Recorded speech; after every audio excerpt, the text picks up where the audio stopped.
కోరికను నెరవేర్చిన తనేడు 30 కుటుంబాలకు లబ్ధి. అబ్బా అసలైన మొగడ 150 ఎకరాలు దానం. ఇటువంటి వార్తలు వస్తే శాంతంగా అనిపిస్తుంది. గిదిరాబాయి మానవత్వం. ఇటువంటి వాళ్ళు ఉన్నారు కాబట్టి ఇంకా మానవత్వం, మనుషులలో ఇటువంటి మంచోళ్ళు ఉన్నారు కాబట్టి మానవత్వం ఇంకా బతుకుంది అనిపిస్తుంది నాకు. ఆదిలాబాద్లో 150 ఎకరాలు దానం చేసిండా. మనోళ్ళు ప్రభుత్వ భూమినే 150 ఎకరాలు కబ్జాలు చేస్తూ ఉంటారు రాజకీయ నాయకులు. గిటువంటి అయినా కదా ఎమ్మెల్యే కావాల్సింది, ఎంపీ కావాల్సింది, మినిస్టర్ కావాల్సింది, ముఖ్యమంత్రి కావాల్సింది. గిటువంటి మనిషి కదా. దాన ధర్మాలు చేసి నాకున్న దాంట్లో నేను మంచిగా చూసుకుంటా ప్రజలని దాన ధర్మాలు చేసేవాడు కదా, ప్రజాసేవ చేసేవాడు. అసలైన ప్రజాసేవ అయినా కదా చేసేది. ఏడా చూద్దాం. ఇది పాస్ పుస్తకాలు కూడా ఇచ్చిండా.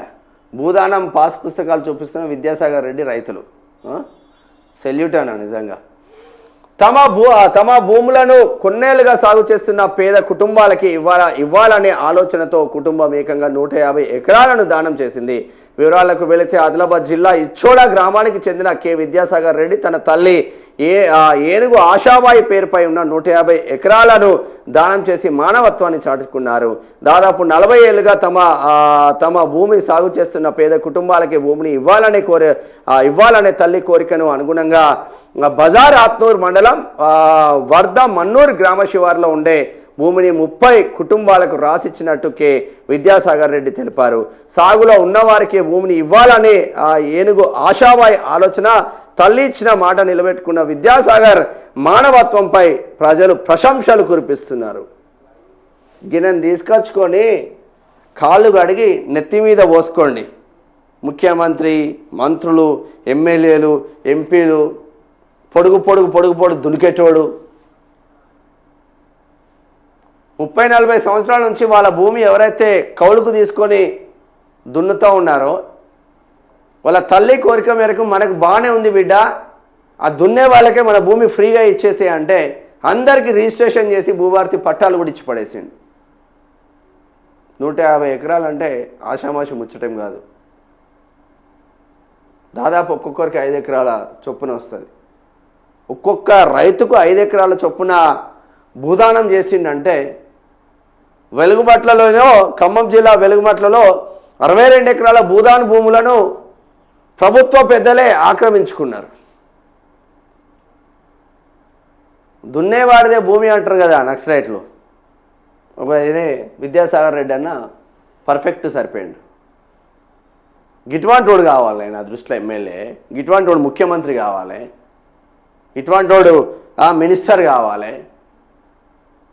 పేద ప్రజల కన్నీళ్లు తుడిచేవాడు, వాడికి ఆపద వస్తే మన కళ్ళలో నీళ్లు తిరిగేవాడు లీడర్ కావాలి. మనం పైకి ఎదుగుతాం, మన నియోజకవర్గం ఆడేసి వస్తుంది.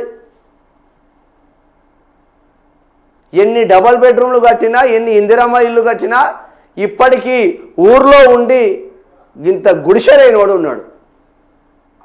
ఈసారి మా ఊరికి పోయినప్పుడు కూడా కెమెరా తీసుకొని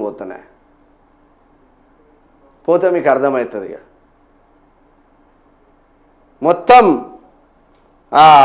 ఒట్టిదే మట్టి గోడలు కూలిపోతూ ఉంటే కూడా వానికి ఇందిరమ్మ ఇల్లు రాలే. భర్త లేకుండా 3 ఆడపిల్లలతో నానా రకాలుగా ఇబ్బందులు పడుతున్న కుటుంబాలకు ఇందిరమ్మ ఇల్లులు రాలే. ఎవరికి ఇందిరమ్మ ఇల్లులు వచ్చినాయంటే కాంగ్రెస్ కార్యకర్తలకు ఇందిరమ్మ ఇల్లులు వచ్చినాయి. మీ అయ్యా జాగిరారా భయ్? మళ్ళీ అసలైన కాంగ్రెస్ కార్యకర్తలకు వచ్చినాయంటే అది రాలే. మా అయ్య కాంగ్రెస్, మా తాత కాంగ్రెస్, మా అయ్య కాంగ్రెస్, నేను కాంగ్రెస్, నా కొడుకు కాంగ్రెస్ అనేటానికి మళ్ళీ రాలే. ఆ పార్టీ ఈ పార్టీ నుంచి దునికినోనికి మళ్ళీ వచ్చినాయి. సెల్యూట్ అన్న విద్యాసాగర్ రెడ్డి అన్న, మీకు దండాలు శతకోటి.